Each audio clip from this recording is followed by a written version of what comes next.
Hello, and welcome to another episode of the Heart-Centered Therapist podcast. I'm your host, Cindy Gozansky, and today I am really honored to bring you my guest, Linda Yael Schiller.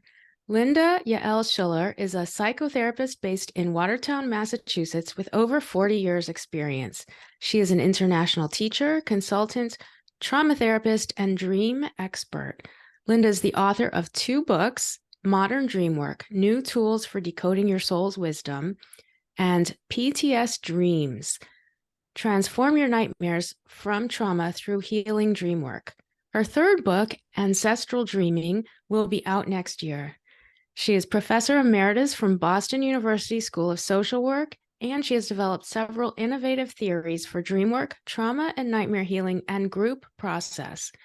She integrates traditional therapeutic styles with dream work, energy psychology, body-based modalities, and spirituality.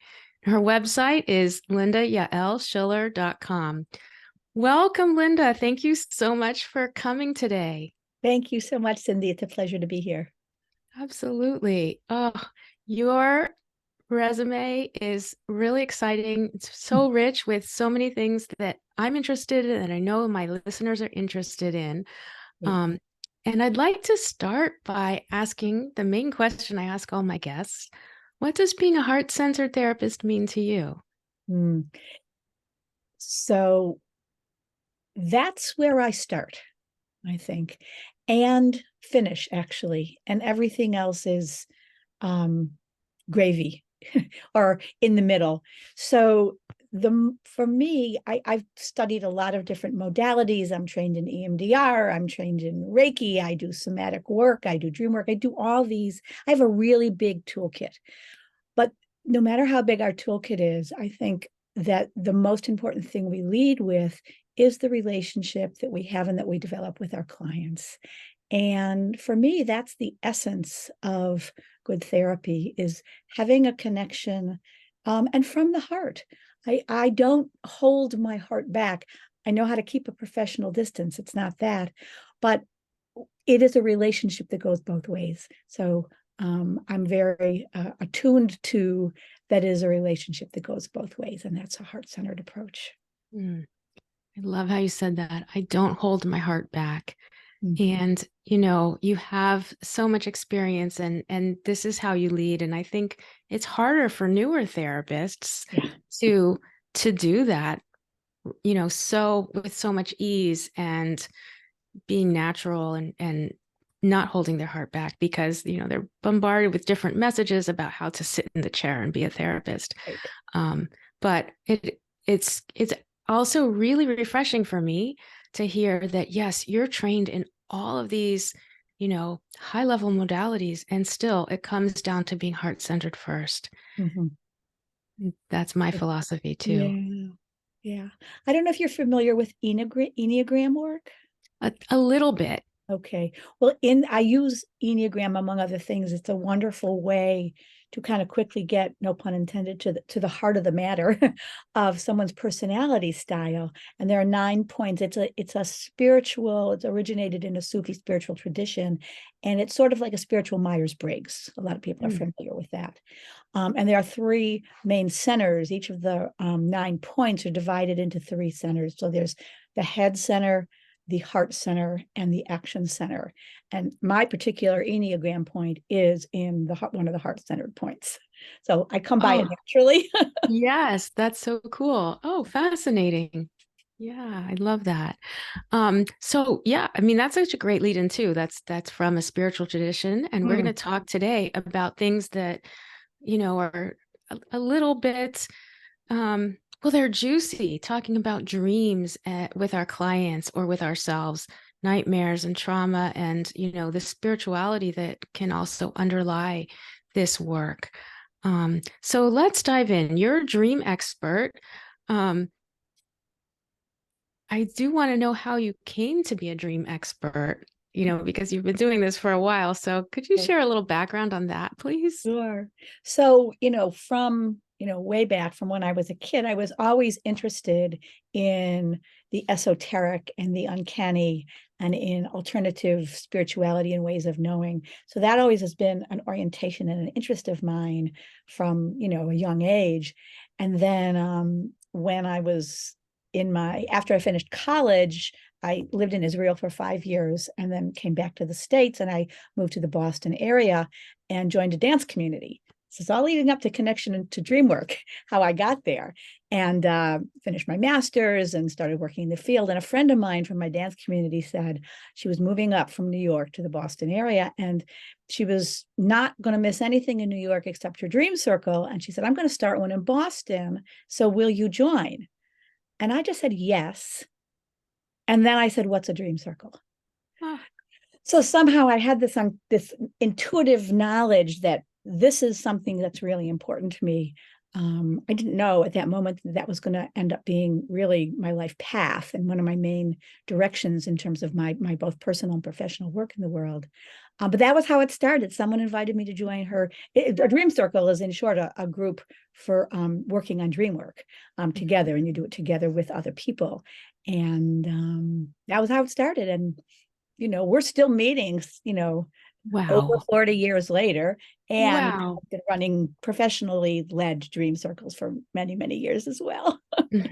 Oh, that's wonderful. Wow. And what a great community. I think it's something I talk about here on the podcast a lot because so many therapists feel like they're lacking community. We Yeah. practice often in a lot of isolation and, with the type of career we have. And so to have that kind of community so long standing is amazing.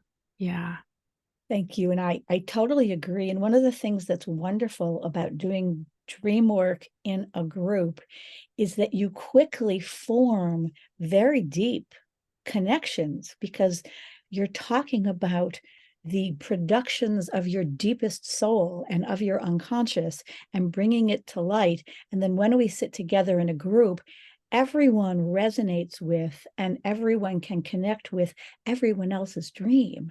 So we get to know each other rather quickly in ways that would take a much, much longer time if we weren't doing dream work together.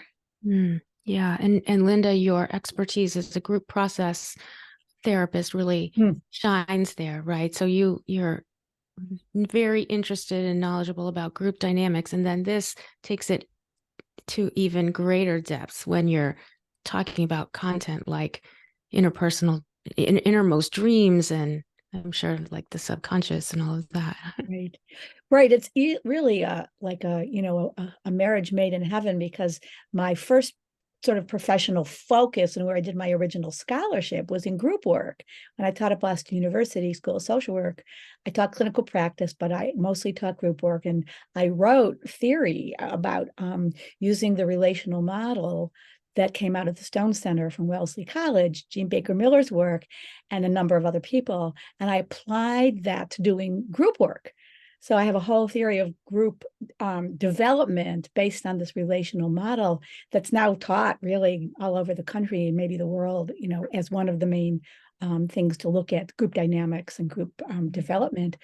So, and it comes from that heart-centered place of being in relationship with others as the starting point. So part of my job leading any kind of group or facilitating any group is to hold the space, keep people safe in the space, and make enough room for people to be vulnerable within safety. So there are not a lot of group rules in a dream circle, but there are a few, which includes confidentiality. And so I definitely, pay attention to time as the timekeeper. So, everybody gets a turn and, that kind of thing as well. So that supports the group process. Yeah, that's fascinating. And the critical function of safety in groups, and then especially in a dream circle. So I don't want to make the assumption of the leap then from your personal dream circle to then working clinically with dreams and trauma and nightmares and PTSD. How did that evolve? Good question. I think organically, because along the way in my clinical practice, I think you can't be a clinician today without knowing about how to hold and work with trauma. And back in the day, when we first started our therapy careers, it wasn't known about as much. It wasn't spoken of as much. There wasn't a body of knowledge the way there is today. So nowadays, there's sort of no excuse to not be a trauma-oriented therapist, because we know enough to know that many of the quote unquote diagnostic categories that we have, PTSD is a great example, plus there's a whole lot of others that really, including personality disorders, that's a different conversation, but including that, where the roots are in trauma, whether it's interpersonal trauma, whether it's familial trauma, whether it's global trauma, whether it's ancestral trauma. There are many layers to the way someone can be affected by difficult life experiences. And we know that when someone has experienced trauma in their lives and or in their family's life, that it affects us at all levels of being. It affects our cognitions, it affects how we relate in the world, it affects our physiology, and it affects our spirituality as well. And one of the phrases that people who have suffered a lot of trauma speak about is that soul-shattering experience, which really speaks to the loss of faith and trust and hope in the universe. So part of the work in long-term, ideally when we have a chance to do long-term work with people, is really that restoration of a spiritual center. And one of the best ways to do that is both waking and sleeping dream work. Wow. Wow. So I hope that people might even just rewind that, because it was so articulately said, and so important for us to see the centrality of trauma and how we need it now, but then that it's at that spiritual connection where the wound is really the deepest. So we're already going there. Waking and asleep dreams, dream work. Yeah. Linda, why don't we just start with I mean, you have a whole book on nightmares. So maybe let's start by talking a little bit more structured around nightmares. Why Sure. do we have nightmares? And where do you go with nightmares? So most of our clients who've had traumatic experiences in their life will have either waking or sleeping nightmares. A waking nightmare is what we call a flashback. Okay. So it's the same type of I'm here, but I'm not here. It's then, but it's still now, where time and space become collapsed, and it's as if we're somewhere else that we aren't anymore in actuality. So just to back up before I speak a little bit more on that, is that we as psychotherapists, as a general rule, are woefully untrained in dealing with dreams and nightmares. Right.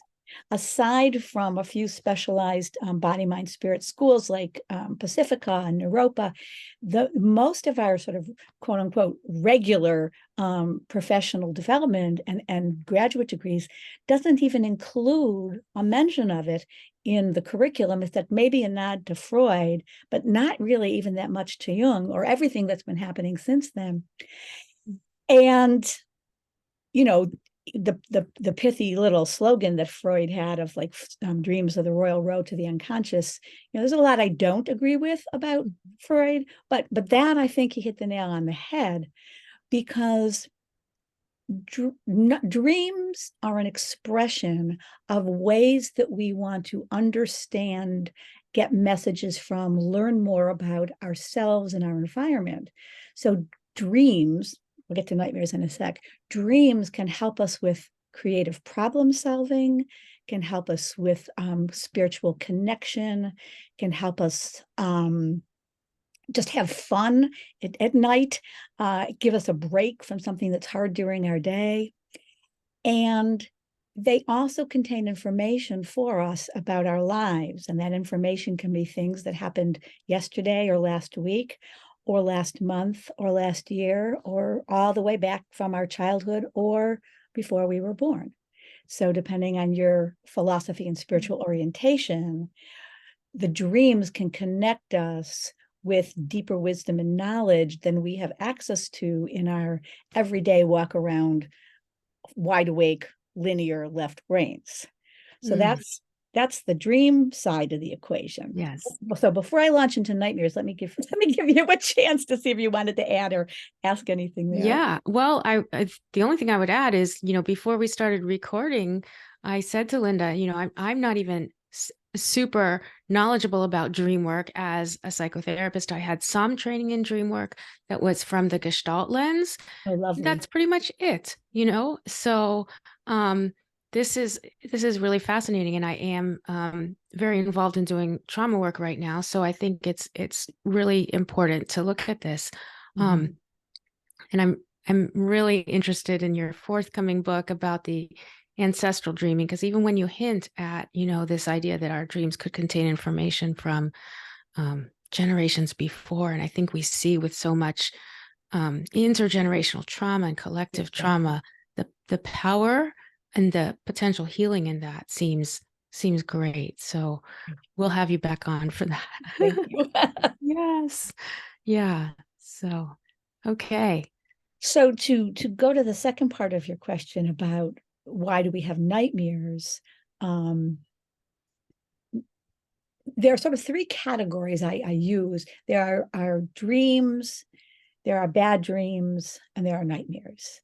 And bad dreams are sort of in the middle, where they're upsetting, we're sort of anxious, we're a little concerned, we're worried, but they don't wake us up in panic, and they're not terrifying. So, for example, if we were going to rate distress level on a SUD scale, like subjective unit of distress for those trained in either EMDR or other energy psychologies, or even just when you go to the doctor's office, right? And they say, rate your pain from, 0 to 10. That's the SUD scale. So bad dreams might have a SUD scale around upset, anything that goes in the category of upset. It's like a 2 or a 3 or maybe a 4. But when the upset from what we're calling the bad dream gets to be like 5 or higher, then we're in nightmare category.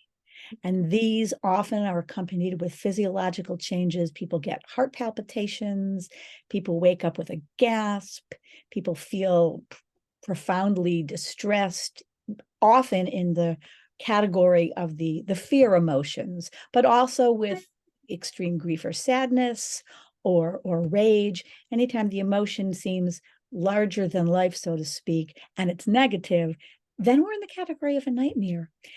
And when we're understanding, when I do dream work with people, there are many layers that we work on in the dream. And one layer is the narrative storyline of the dream.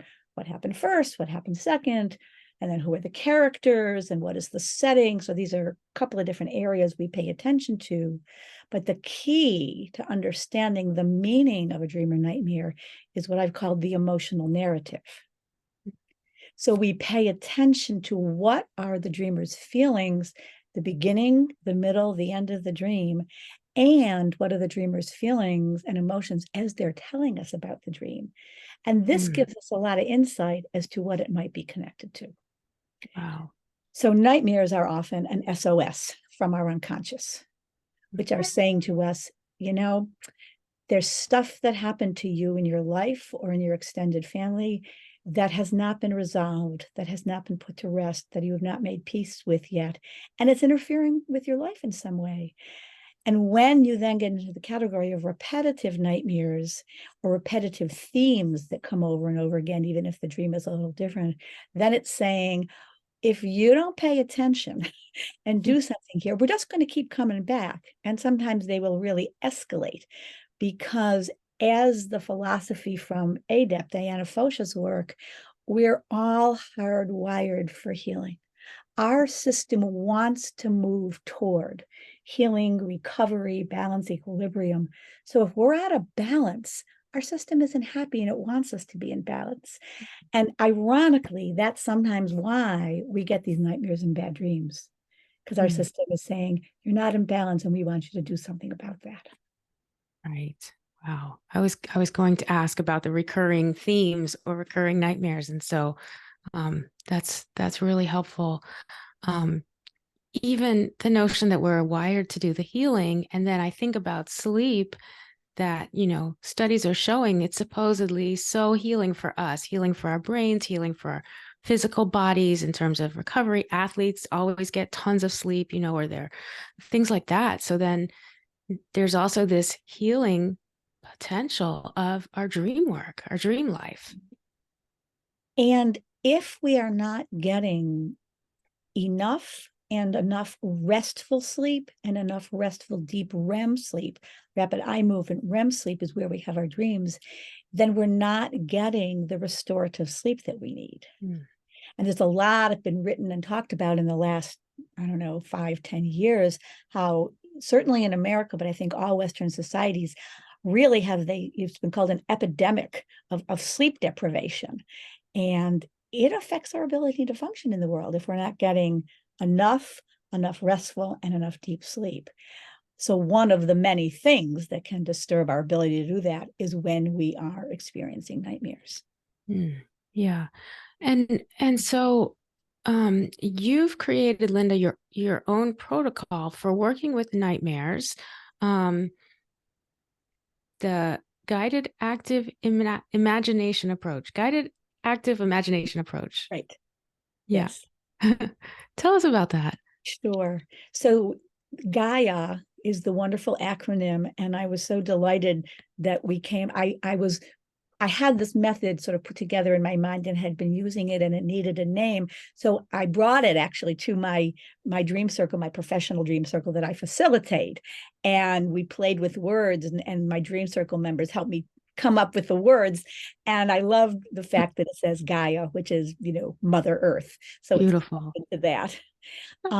Basically, the Gaia approach that I've developed for working with nightmares is particularly geared for working with the scarier ones or the nightmares from trauma. And it has two pillars that it's based on. And the first pillar is safety, resource installation, borrowing a page from EMDR and other energy psychologies that says, let's start first with the dreamer being really safe, grounded, and resourced before we look at and address the very scariest things that are perhaps going on in their life right now. So I go very, very slowly with people who present a nightmare. I don't always go this slowly with someone who either doesn't have a trauma history or isn't too upset about the bad dream. But when someone has a lot of accompanying emotional distress, we take it extremely, extremely slowly. So this step one is the resource installation of gathering your posse, if you will, of people, animals, objects that bring you comfort, security, safety. These people can be in your life. They can be alive today. They can be departed relatives. They can be spiritual beings. They can be your pets. They can be your spouse. They can be your friend. They can be a character from a comic book or a movie.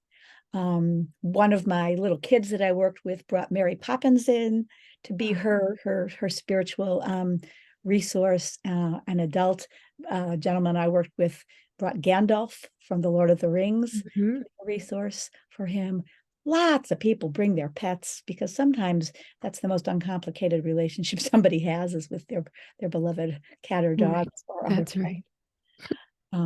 So we gather as many resources as we need, including objects that we might want to bring with us to feel safer before we go into a scary place. And sort of by definition, nightmare is a scary place. So this is all step one of the Gaia method. And then between step 1 and 2 is the bridge. And the bridge is after we've gathered all these resources from the outside of the dream, we look inside. We don't go in it yet and start working with it, but we look inside the dream to see, are there potentially any resources or helpers there that we might not have noticed or they might have not mentioned the first time they shared the dream? So not infrequently someone will recognize that actually they already had some resources, they already had some safety before in the dream before we start to work on it. that they just hadn't noticed or they just hadn't referenced before. So it's always nice when people discover, oh, I had some strengths actually already here in this nightmare, or some support I didn't quite recognize the first So time. that's within the dream that you go back and you might find that support or resourcing within the dream as well. Yes, even in a scary nightmare. Not always. People don't always go back and say, oh, yes, I see. I forgot to mention it, but there was actually this woman sitting under the tree, and she had long braids, and she was sitting cross-legged, and she had a lovely expression on her face. And I think she was a spirit guide for me, or I think she was like my grandmother, who I always feel close to. So I say, great, let's not forget that she was there too, and Oh, include her in the posse of beautiful. supportive people. Um, and then the second part of the work is the other pillar. I said the first part is based on resource installation and safety. And the second part of the method is based on Jungian method of active imagination, where we then go back inside the dream in waking life, and we walk through the dream and work through it using a variety of different styles and methods of dream work, including, as you mentioned before, one method is the Gestalt method, where every person, everything, every character, even every part of a landscape in the dream is some part of the dreamer, him or herself. So we look at the tree part of you, or the little old woman with long braids part of you, as we're doing the work. And there are a lot of other ways to do active imagination. But what the reason we do step one first, because we bring with us into the dream then the resources that weren't there originally to help reduce the suds, to help reduce the anxiety and the fear of confronting the giant, or looking at the person who's chasing us, or what is it like to be in that pit where there are snakes, or whatever the content of the nightmare is, from a place of safety and resource, rather than a place of helplessness and terror, which is often the case, A, or in the original nightmare that the person had, and B, in whatever was the trigger in life, the event or events where the trauma occurred. So in resourcing ourselves to go into the scary dream, we can then be resourced to address that self-same trauma that happened in our lives. Yes. Okay. Right. And that helplessness and terror is part of the definition of the traumatic event itself. And so you're connecting with the dream trauma and then the actual traumatic experience. So as you would be working with a client, Linda, for you've created the posse of resources, and then you start kind of double checking if there are any other resources or supports that weren't immediately recognized within the dream. And then you maybe very slowly go into this active imagination work of the dream. How would you guide somebody into using their resources when they need it while you're doing the active imagination dream work? That's a great question. I like the practical. I want to know, like, Oh, practically, what do you absolutely. do? There's a wonderful word in Yiddish. It's tachlis. And it kind of goes with this hand motion where you smack one hand against the other. And it kind of means, let's get down to the nitty gritty here. I like it. This is a tachlis question. So I'm very slowly asking someone, do you want to tell me the dream? If yes, they tell it to me. Then I don't assume they want to work on it. Do you want to work on this dream? I want to check, because I want to go incrementally slowly with someone who has had a dream where they're terrified. If the answer is yes, then I have them tell me the dream. And then I ask them, what would you need to feel safe and secure and comfortable before going into the dream? And then we go through and we find their list of resources. With the resources, we say, okay, now the dream's over here and you're outside.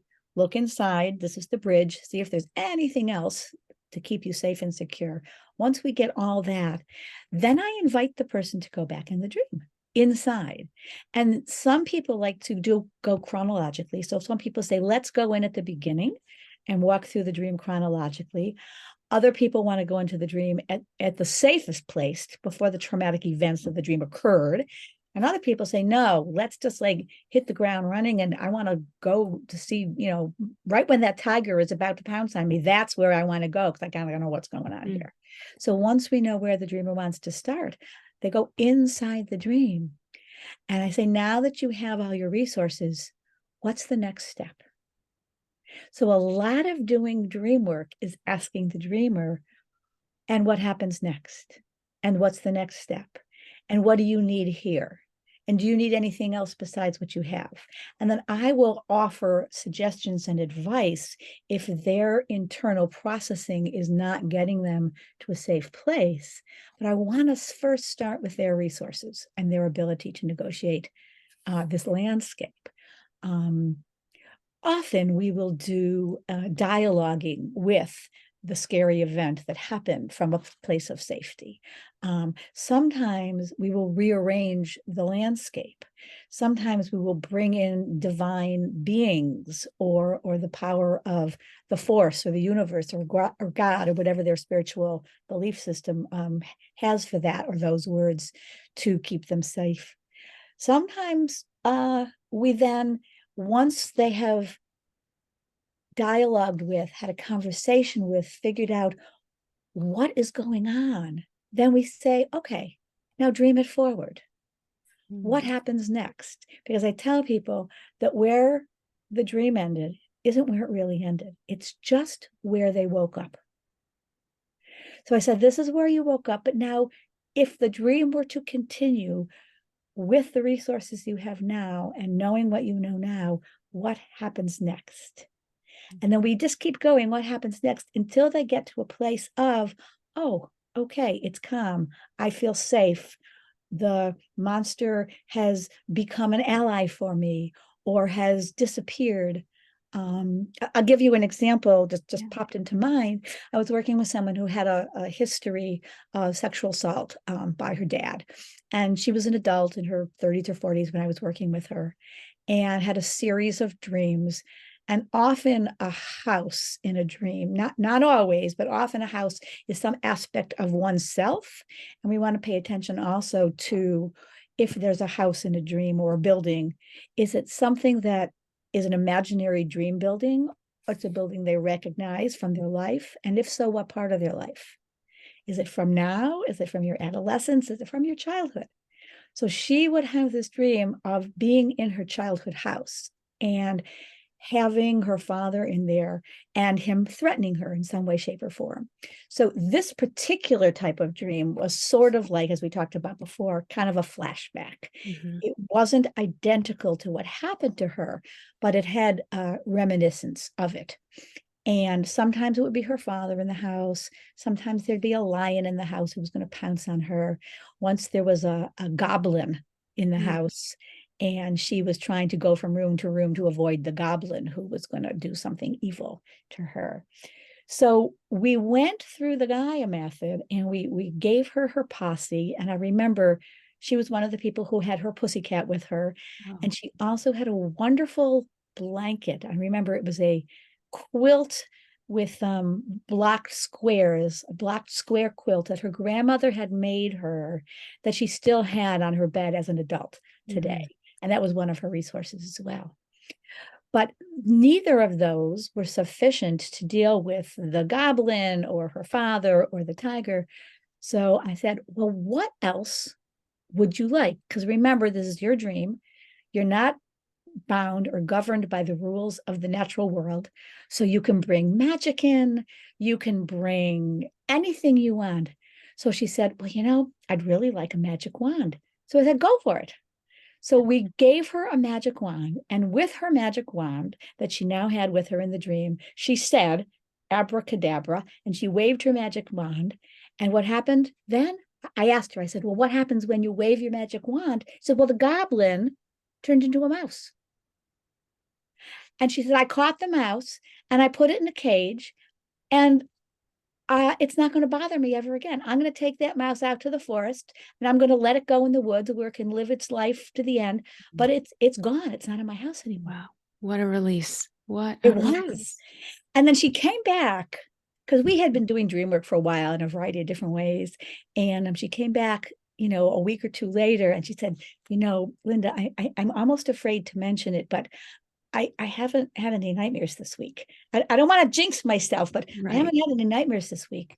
So I said, well, that's great. Let's keep track and see whether or not they return or any version returns. So week after week, she came back and reported, no more nightmares. And then the last piece, she came and she says, I'm starting to have other dreams.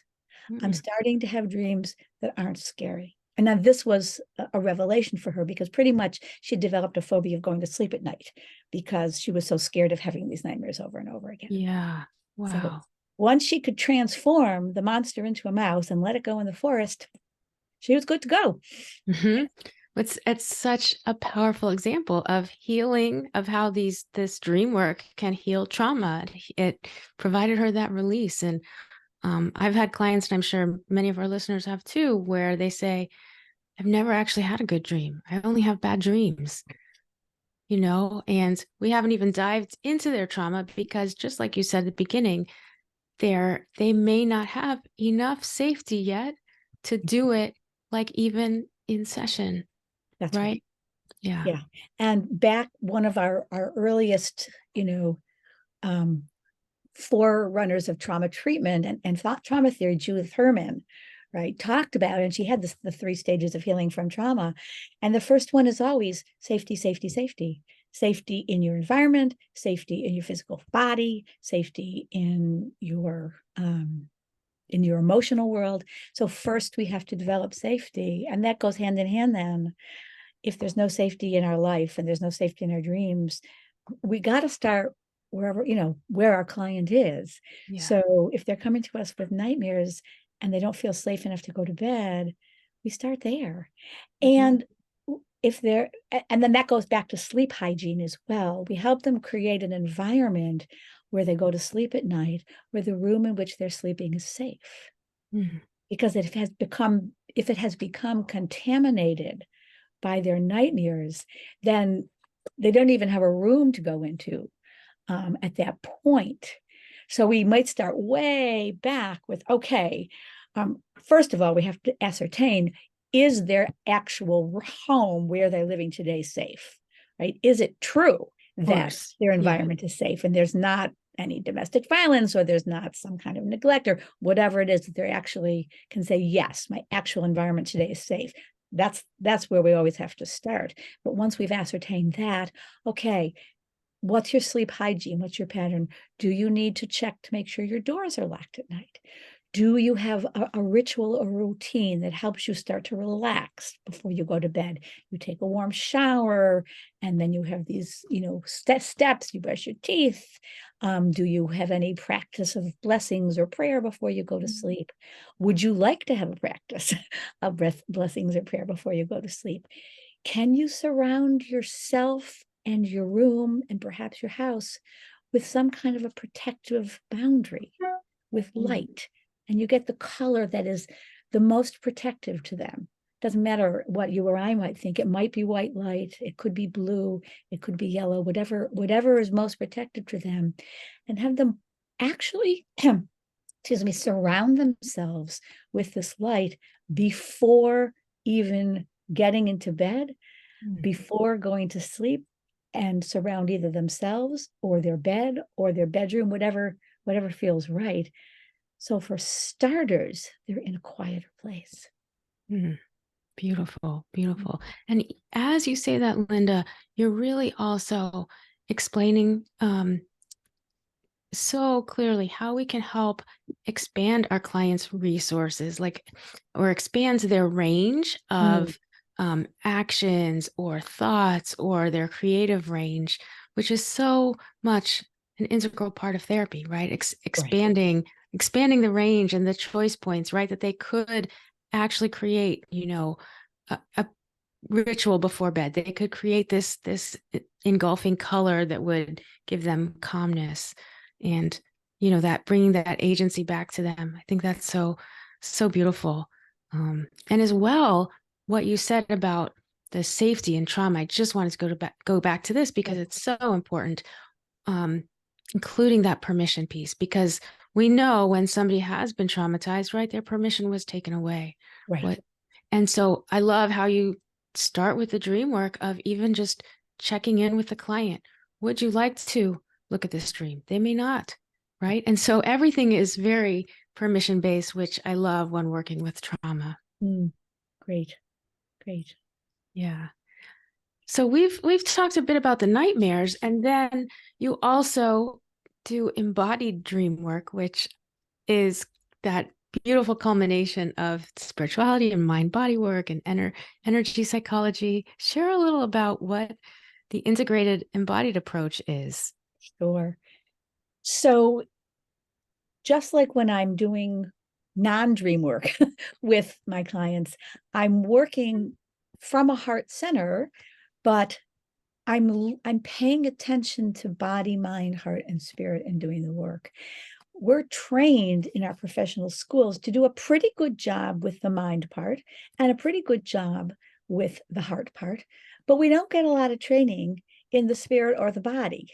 So over the years I've been practicing, I have studied a variety of different somatic approaches, including Peter Levine's somatic experiencing and Pat Ogden's psychomotor psychotherapy, and I'm trained in Reiki, and I have some knowledge of cranial sacral. So there's a whole, and I could kind of go on and on, I won't. Yeah. And I've also studied a variety of spiritual traditions. I've been studying Kabbalah for years and years, but I've also studied Wicca and Native American spirituality and Eastern spirituality.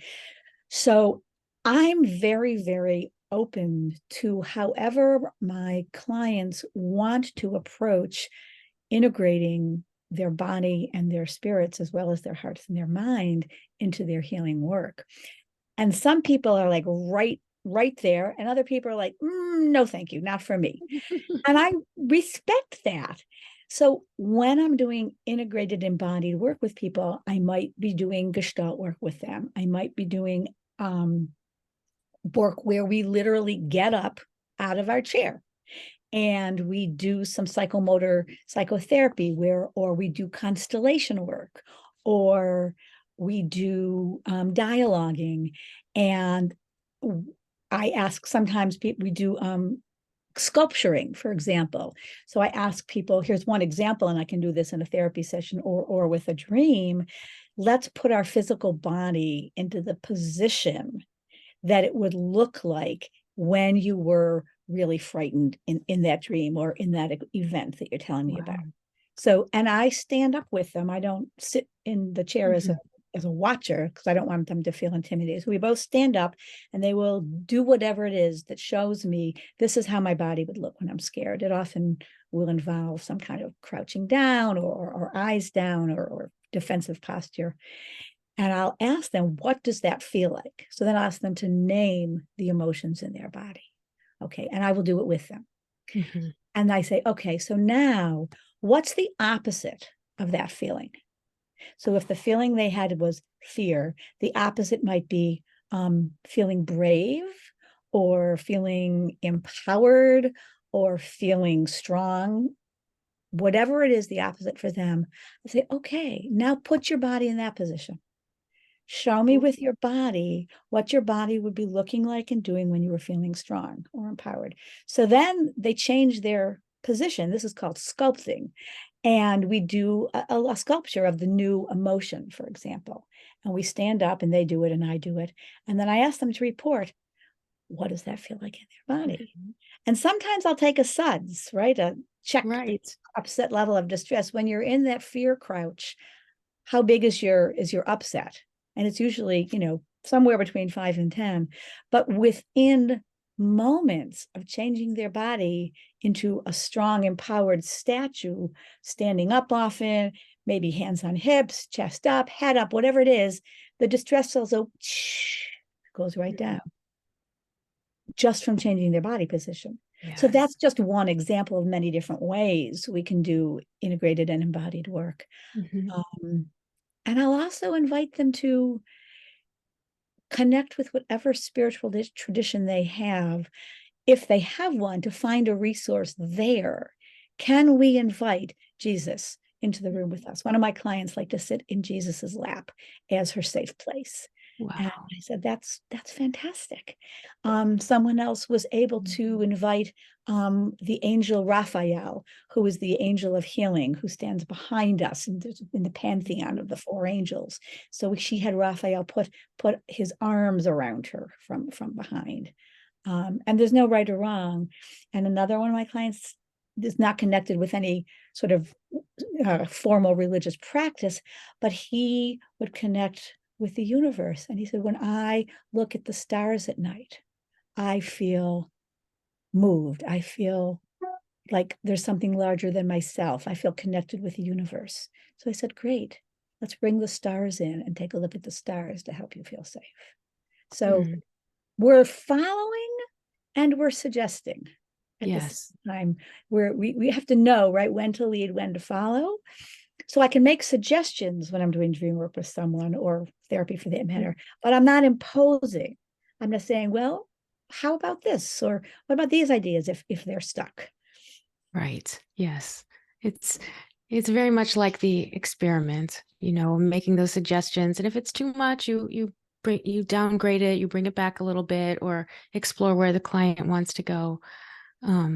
What's so intriguing is how this dream work and the embodied work really gets to our own inner wisdom. And that's what you're helping the clients connect with. Again, back to connection.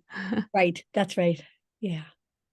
Right. To connect with their own inner wisdom, and to connect with the wisdom that is, as Jung would say, part of our collective unconscious. Mm. So we can tap in with both what we already know and with what's available for us in the universe in a way that's harder to do in our full-on awake walk around life. We need to sit down. We need to get to a place of quiet. We need to tune in, whether we're doing dream work or whether we're working with a night mirror, or whether we're making time for some meditative practices in our life, Mm. to be able to access the place of knowledge that's both our own and more than our own, that's bigger than ourselves. Yes, yes. In one of your books, I was able to glance a little bit at it, and you share about the Wizard of Oz and the Dorothy journey, and you said something about the message of Dorothy in the Wizard of Oz, that the message for Dorothy and for us is to learn firsthand for ourselves how to find our way back home. No one else can really tell us what our dreams mean. And so, as I took this in, and then what you just said about we can get that deeper level of wisdom for ourselves and even greater than ourselves, we're not always going to be able to work with somebody to understand what our dreams mean. So, I guess what I'm wondering is, how do we go into our dreams? Like, maybe somebody listening is just curious about doing this for themselves, Yeah. right? Like, they don't want to work with an expert. They're not quite, brave enough to join a dream circle yet. So, how do we even start to work, quote unquote, with our dreams? So it's almost like we've circled back to the beginning, which is great. So what I always tell people is, dreams are very ephemeral. They're like smoke and wisps, right? You sit up too fast, you get out of bed, they're gone. So you need to anchor them down if you want to remember them, and you can't work with them if you don't remember them. So keep a journal by your bed with writing material and capture the dream, write it down as quickly as you can, or as soon as you can after you wake up, so that you don't lose the details of the dream. And writing, I actually recommend if people can write, because there's something about the physical movement of our hand and arm that it connects us somatically with the dream state as well. But if you can't, and if you must type on a device, that's fine. And if you can't do that and you want to speak auditorily into your phone or your computer, whatever, feel free to capture it in whatever way you can. But if you've recorded it auditorially, you'll want to go back and put it in writing later on. So, principles of remembering dream. First, you have to want to. right? Because if you don't want to, if it doesn't really matter to you, then you won't remember. So if it's important to you, you can have an intention for remembering your dream. Then get it down in writing in some way, record it. Backing up to what you can do in my PTS Dreams book, when I'm talking about nightmares, I say, here are things you can do before, during, and after sleep. And so before going to sleep, if you want to remember, if you have a question, if you have a dilemma, if you have a creative block, if you have a conundrum, if it's a regular dream, should I take this new job or not? Is it in my best interest? I'm really not sure. Or this new person I've been dating, I'm not sure. Am I ready for, monogamy or not? Or whatever the question is, you're writing, some poetry and you're stuck on how to find the next phrase. So many creative artists of all forms have found their muse through their dreams. And if it's a nightmare you're working with, you can write down, what do I need to feel safe? So this is called dream incubation.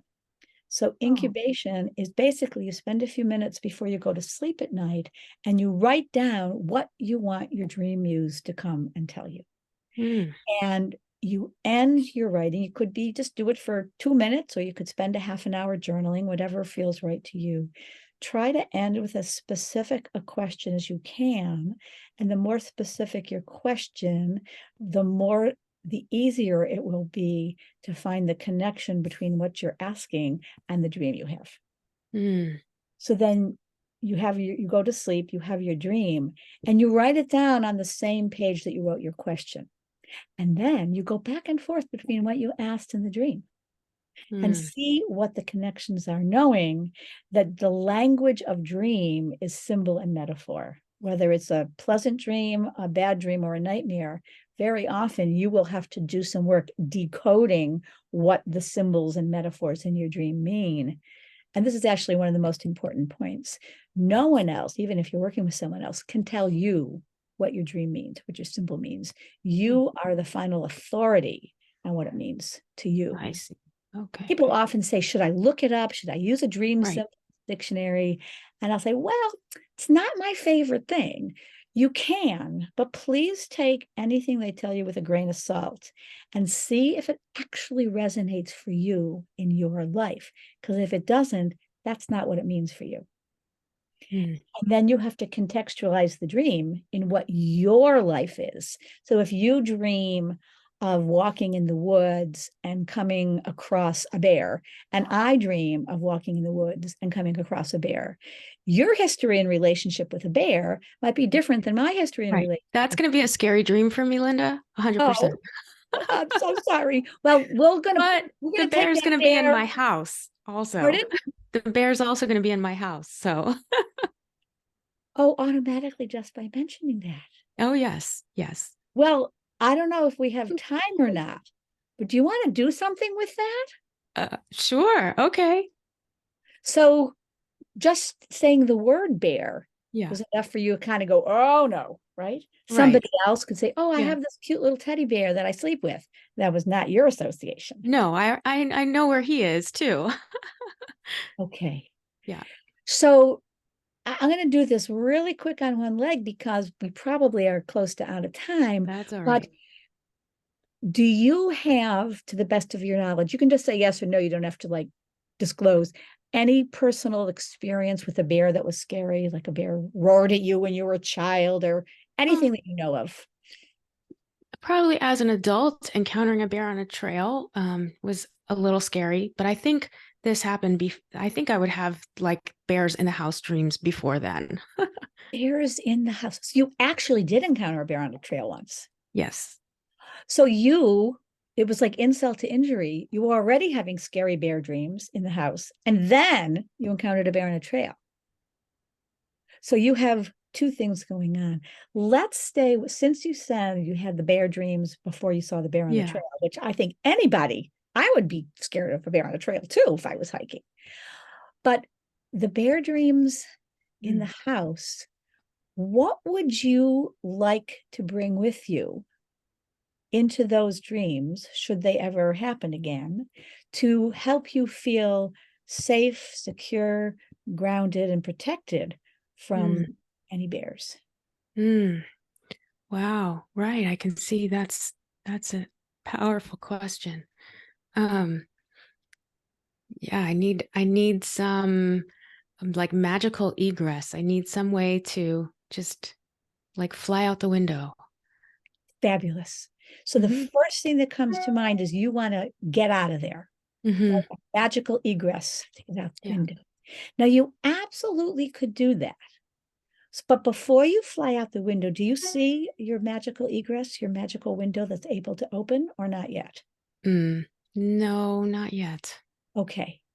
I think that might be what, because this is one of the things that when people work alone with something scary in a dream, the tendency is get out of Dodge because Hmm. it's scary. However, we miss getting the information we need from the scary thing that keeps following us in our dreams if we just leave the dream. So I would hypothesize that this bear has some kind of a message for you, but we Hmm. don't know what it is. So you need to somehow either get the bear out of the house so you could talk to it, or be protected from the bear in the house so that you could potentially have a conversation or have a dialogue with the bear Mm. and say, Right. Mr. Bear or Ms. Bear, um, why are you following me in all my dreams? Or what are Hmm. you doing Yeah. here? Or whatever it is you want to ask. Yes. And even as you say that, Linda, I can feel the different power and the shift that experience would bring if I were able to like have that direct conversation with a bear. Yeah. This Right. is fascinating. So you might need to surround yourself, with a magic bubble of light that keeps Hmm. all dangerous critters out and that bears could not possibly penetrate. Right. Because it's exactly because it's not always just a bear. Sometimes it's a different type of animal. So whatever the animal is, Yeah. it feels threatening. So you Right. need to make sure that you are completely safe and protected before you find out and ask these animals, what's going on here? Why are you following me around in my dreams? Because, and we might need to save this for another time, but we often can be surprised that the scary monster or bear or animal that has been terrifying us in our dreams for years actually is coming to try to give us a message Mm. or even to give us a gift of some sort. But because they look so scary, we've just been running and we haven't yet befriended our shadow or befriended our monster, which is what we ultimately will need to do to make peace with whoever, whatever is chasing Oh, us. that's so beautiful. Yes. And finding that hidden gift in the darkness, which you talk about so much. But I'm just so moved that you would be willing to like go out on one leg and do that little exercise with me. And it feels even a little healing as we kind of, come to the other side of it. So Oh, I I'm have some, glad.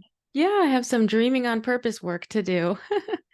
Exactly. That's what dream incubation is, dreaming on purpose. Yeah, yeah.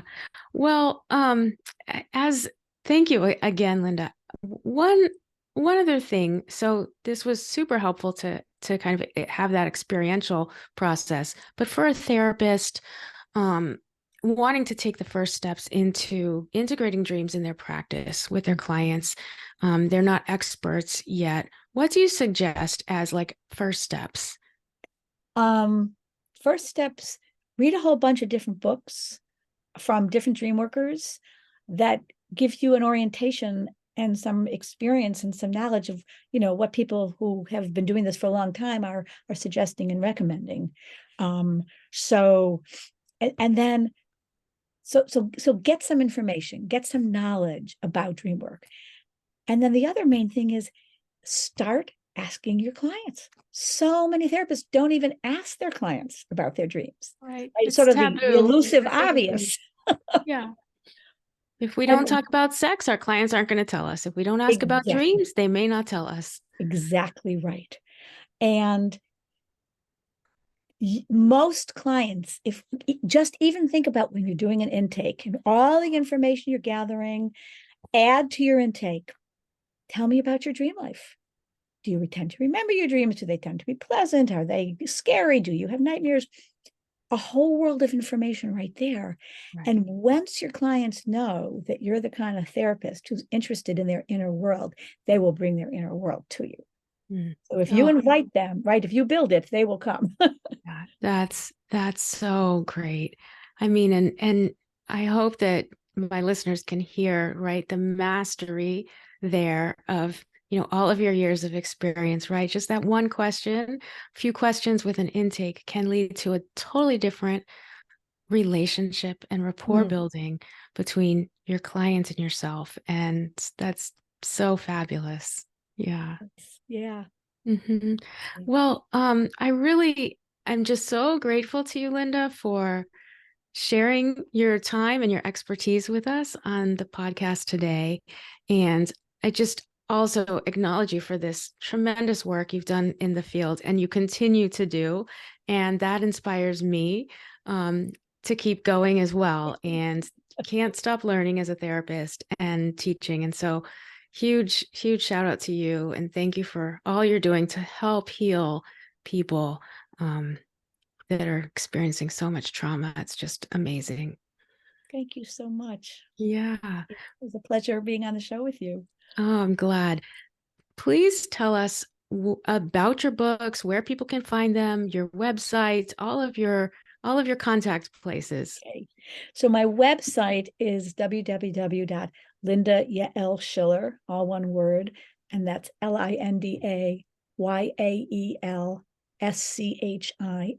LindaYaelSchiller.com. So that'll give you an overview of sort of who I am and what I've been doing. And then each of my two books has a website of its own. So moderndreamwork.com is sort of all one word.